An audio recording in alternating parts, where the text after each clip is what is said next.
ሰላም ወዳጆቻችን፣ ይሄ የስፖርት ነው። መድፈኞቹ የእንግሊዝ ፕሪሚየር ሊግን በ6 ነጥብ መምራታቸውን ቀጥለዋል። ዛሬ ሲቲ አቻ ወጥቷል ከቶተንሃም ስፐርስ ጋር፣ እንዲሁም አስቶን ቪላ በብሬንፎርድ ተሸንፏል። እንግዲህ በ7 እና በ6 ነጥብ የእንግሊዝ ፕሪሚየር ሊግን መሪነታቸውን አረጋግጠዋል። የትላንትናው የኤለን ሮድ ድል ለዚህ ነበር የሚያስፈልገው። ነገር ግን ለመድፈኞቹ መጥፎ ዜና ተሰምቷል። የሚካኤል ሞሬኖ ለረጅም ጊዜ ጉዳያት ከስብስቡ ጋር የማይኖር ይሆናል የሚል እንግዲህ መረጃ ወጥቷል። አርሰናል በውሰት ወይም በቋሚነት ተጫዋቾችን ለማስፈረም እየሞከረ ይገኛል የሚካኤል ሞሬኖን ለመተካት። ነገር ግን ዝውውሩ ነገ ነው የሚዘጋው። ውደድማቻችን ይህ እንግዲህ ተጠባቂ የሚያደርገው ይሆናል ዝውውሩን። ወዳጆቻችን እንግዲህ ብዙ መረጃዎችን ይዤ ሰብሰብ አድርጌ ተመልሼ መጥቻለሁ። የስፖርትን ላይክ፣ ሼር፣ ኮሜንት፣ ሰብስክራይብ ማድረጋችሁን አትርሱ። እንግዲህ ትናንት አርሰናል በጣም በጥሩ ፐርፎርማንስ 4-0 ማሸነፉን ተከትለው እንግዲህ በዛ ጨዋታ ላይ ያየናቸውን 5 ነገሮችን በምናይበት ጊዜ አርሰናል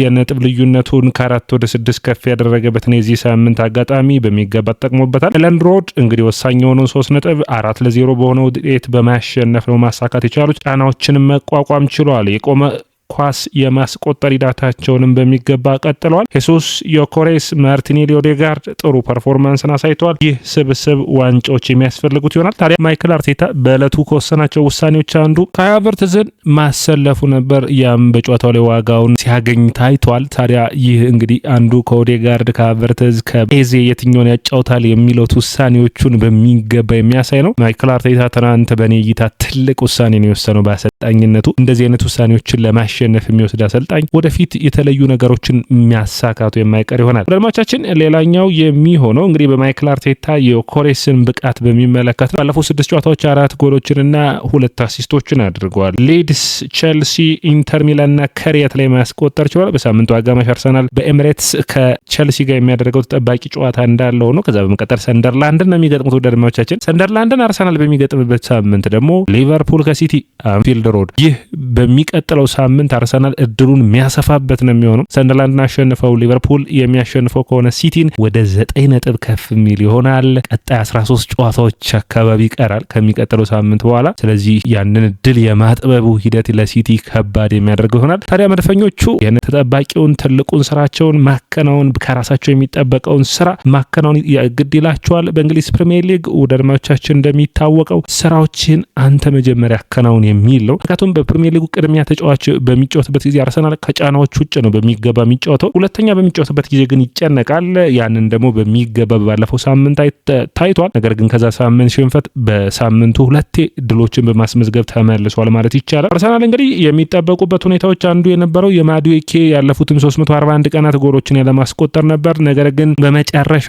የእንግሊዝ ፕሪሚየር ሊግ ቦርድ አይቶ ጎሉን ጸድቆለታል። እንግዲህ ማዱዌኬ 1 ጎልና 1 አሲስት ማድረግ ችሏል። የቡካዮ ሳካ ጉዳት ያን ያክል ረጅም ጊዜ እንደማያረቀው የሚጠበቅ መሆኑ ተናግሯል። ዙቢሜንዲ በውድድር ዓመቱ 5 ጎሎችን ለአርሰናል ማስቆጠር ችሏል። እንግዲህ የሚካኤል ሞሬኖ ነው ተቀዳሚው አላማችን የሚሆነው።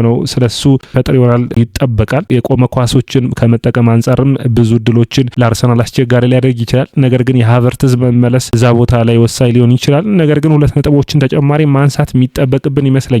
አንደኛው እዚህ ስብስብ ውስጥ ስካሊ መኖሩን መርሳት የለብንም። ሲሰለፍ ልናይበት የምንችልበት እድል ሊኖር ይችላል። ሃቨርትዝ ሌላኛው አማራጭ ነው። ባለፉት አመታቶች በተለይ በመጡበት አመት ሃቨርትዝ የዣካ ተተኪ ሆኖ ነበር። ነገር ግን ያ ፐርፎርማንስ እንዳልተሳካ ይታወቃል። ነገር ግን እዛ ቦታ ላይ አሁንም ሃቨርትዝና አንዳንድ ጨዋታዎች ላይ በተለይ ደግሞ አርሰናል እየተመራ ከሆነ ድሎች እንዲፈጠሩ ከተፈለገ እዛ ቦታ ላይ ማሰለፍ የሚቻልበት አጋጣሚ ሊኖር ይችላል። ሃቨርትዝና ዲክላን ራይስን በአማካኝ መስመሩ ላይ ማለት ነው በአካል ብቃቱ ረገድ ፍልሚያውን በመጨመር የአማካኝ መስመር ተጫዋች ስለሆነ አርሰናሎች በዝውውር መስኮቱ ላይ ተጫዋቾችን የማያገኙ ከሆነ የመጨረሻው አማራጩ የሚሆነው ስካሊን እዛ ቦታ ላይ ማሰለፍ ነው የሚሆነው። ሌላኛው እንግዲህ ተጫዋቾችን ካመጡ እነማን ሊሆኑ ይችላሉ ተብለው እንግዲህ በዝውውር መስኮቱ ላይ ስማቸው የተነሳው አንደኛው ጎሬትስካ ነው። እንግዲህ ሊዮን ጎሬትስካ እሺ ላይል ይችላል እንጂ እሱንም ማግኘት የሚቻል ከሆነ በክረምቱ የዝውውር መስኮት ኮንትራቱ እንደሚጠናቀቅ ይታወቃል። እንግዲህ አርሰናሎች ይንቀሳቀሳሉ ወይ አንዱ የሚጠበቅ ነው። ሌላኛው ግን አርሰናል ጋር ስሙ በጥብቅ የተያያዘው አዮን ቦዋዲን ማምጣት ነው። እንግዲህ ይህ ተጫዋች ድንቅ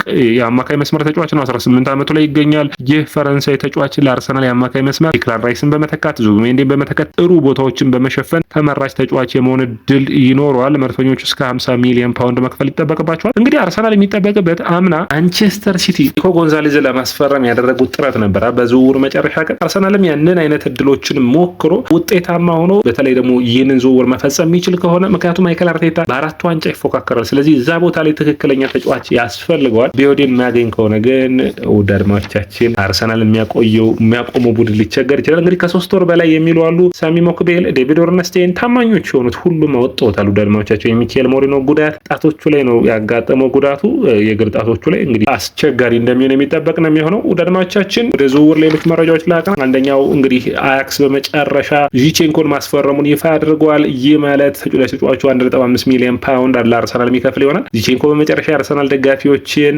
ተሰናብቷል። ሌላኛው መረጃ የሚሆነው እንግዲህ ኖርጋርድን በሚመለከት አርሰናልን ይለቃል ተብሎ ይጠበቅ ነበር። ነገር ግን አርሰናሎች በክረምቱ እንጂ በዚህ ወቅት ክለቡን እንደማይለቅ በግልጽ ተናግረዋል። አያክስ አንደኛው ተጫዋቹ ፈላጊ ነበር። ነገር ግን መድፈኞቹ በስብስብ ውስጥ እንደሚቀይ ውሳኔያቸውን ወስነዋል።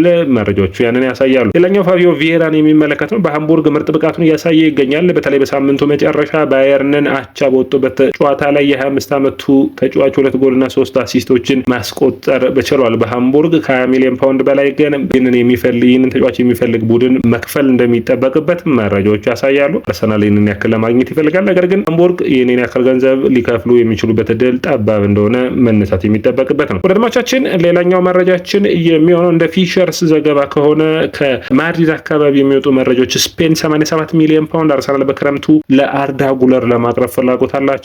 አርቴታ እና በርታ የዚህ ተጫዋች አድናቂ ናቸው። ይህ ዝውውር የሚሳካ ከሆነ ለአርሰናል ውጤታማ የሚሆን ነው። አርሰናል የግራ መስመሩን በሚመለከት አንድ ታዳጊ ላይ በሚገባ ትኩረታቸውን አድርገው እየሰሩ ነው። ኢድዋርዶ ካንሴሳው ይባላል። ይህ የፓልሜራስ ከኤንድሪክ እንዲሁም ደግሞ ከስቴፋን ዊሊያም በኋላ የተገኘው የግራ መስመር ተጫዋች ነው። ታዲያ አርሰናል የዚህ ተጫዋች ላይ ከፍተኛ የሆነ ፍላጎት አለው። 4 ጎልና 6 አሲስቶችን በውድድር ዓመቱ ላይ ማስመዝገብ ችሏል። በፓልሜራስ ከ18 ዓመት በታች ቡድን ውስጥ ሊቨርፑል፣ ባርሴሎና፣ ፒኤስጂ የዚህ ተጫዋች ፈላጊ ናቸው። እንግዲህ አርሰናል ይህንን ተጫዋች ለማስፈረም ሁሉ ነገር እያደረገ ይገኛል። በለንደን ተወካዮቹን አናግሯል። እንግዲህ ተጫዋች ውሳኔ ሆኖ ወደ መድፈኞቹ ቤት ይመጣል ወይ ትልቁ ጥያቄ ነው የሚሆነው። አርሰናል እንግዲህ በዝውውር መስኮቱ ላይ ራሳቸውን ማደራጀት ይፈልጋሉ።